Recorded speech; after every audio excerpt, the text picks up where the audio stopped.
મહેસાણામાં બંધ પડેલી સિટી બસ સેવા મામલે મોટા સમાચાર સામે આવ્યા છે। ટૂંક સમયમાં ફરી સિટી બસ સેવા શરૂ થશે તો શહેરમાં 18 સિટી બસ દોડી શકે છે।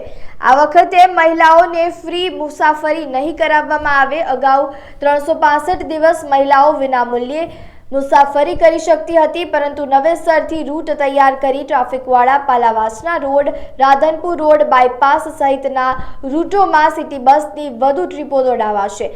અગાઉ પોણા 3 વર્ષ સુધી સિટી બસ સેવા ચાલી હતી। પાલિકા અને એજન્સી વચ્ચે પેનલ્ટીના વિવાદમાં ગત જુલાઈ મહિનાથી સિટી બસ સેવા બંધ હતી। હવે બદલાવ સાથે ફરી શરૂ થશે સિટી બસ સેવા। પાલાવાસના રોડ, રાધનપુર રોડ, બાયપાસ વગેરે ટ્રાફિકવાળા રૂટોમાં ટ્રીપો વધુ ગોઠવાશે। તો અગાઉ રૂટમાં દિવસની 3 ટ્રીપ રહેતી હોય તેવા રૂટમાં હવે 6 ટ્રીપ ગોઠવાશે। તો 5 ટ્રીપવાળા રૂટમાં 10 ટ્રીપ થઈ શકે છે। જો કે નવેસરથી રૂટ બનશે અને પછી તેનો અમલ કરાશે।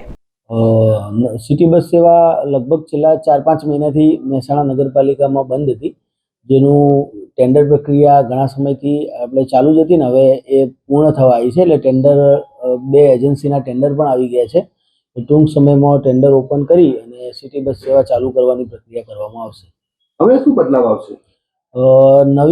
નવા ટેન્ડરની અંદર આપણે બસોની સંખ્યા પણ વધારી છે। કુલ 18 બસો રાખી છે અને હાલ અંદાજિત 8 જેટલા રૂટ જે જૂના હતા એ મુજબ જ છે, પરંતુ નાગરિકોની જે માંગણી હશે એ મુજબ રૂટની અંદર વધારો કરી અને શહેરીજનોને સેવા મળી રહે તેવું આયોજન કરવામાં આવશે। તો ગત ટર્મમાં જે સિટી બસ હતી એમાં મહિલાઓ માટે મફત મુસાફરી હતી, આ વખતે એવું પ્રયોજન છે?